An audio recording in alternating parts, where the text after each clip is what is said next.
प्रिय श्रोताओं, आज के इस वीडियो में हम बताने जा रहे हैं। पिछला वीडियो में जैसे बताए थे कि योग के 8 अंग होते हैं: यम, नियम, आसन, प्राणायाम, प्रत्याहार, धारणा, ध्यान और समाधि। तो इसमें योग का पहला अंग जो है यम है।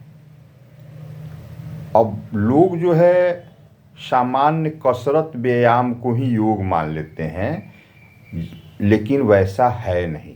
योग का अर्थ है कि प्रकृति से जुड़ना। योग माने जुड़ना। योग का एक दूसरा अर्थ है कि मानव में स्व विवेक पैदा करना। मानव को उच्चतम ऊंचाई तक विकसित करने में योग महत्वपूर्ण योगदान देता है, जिसका पहला अंग है यम। यम के भी 5 भेद होते हैं: सत्य, अहिंसा, ब्रह्मचर्य, अपरिग्रह, अस्तेय। ये 5 अंग हैं: सत्य, अहिंसा, ब्रह्मचर्य, अस्तेय और अपरिग्रह। अब इन 5 को थोड़ा थोड़ा समझ लेते हैं। यो योग का पहला अंग है। योग के पहले अंग को करना, अपनाना इसलिए महत्वपूर्ण है कि मन को, मस्तिष्क को ये शुद्ध करता है और प्रबल बनाता है।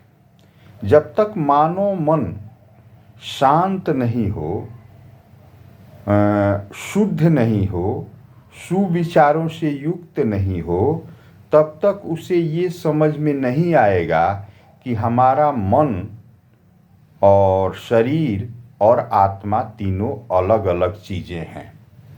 और जब हम आत्मा के बारे में समझेंगे तभी हमारे योग के बारे में, योग में हम आगे बढ़ेंगे और अधिकतम ऊंचाई को प्राप्त करेंगे।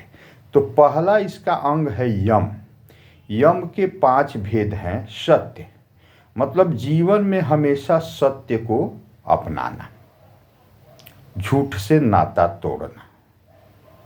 और दूसरा है अहिंसा। अहिंसा का अर्थ है किसी भी प्राणी को दुख नहीं पहुंचाना, हत्या नहीं करना।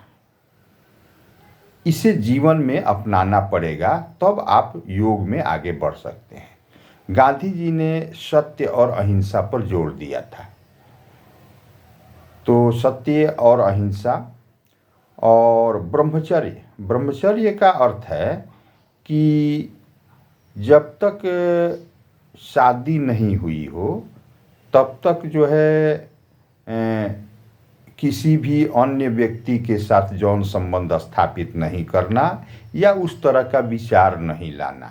और शादी के बाद अपने पत्नी के प्रति या अपने पति के प्रति हमेशा विश्वास बनाए रखना है। इसे ब्रह्मचर्य कहा जाता है।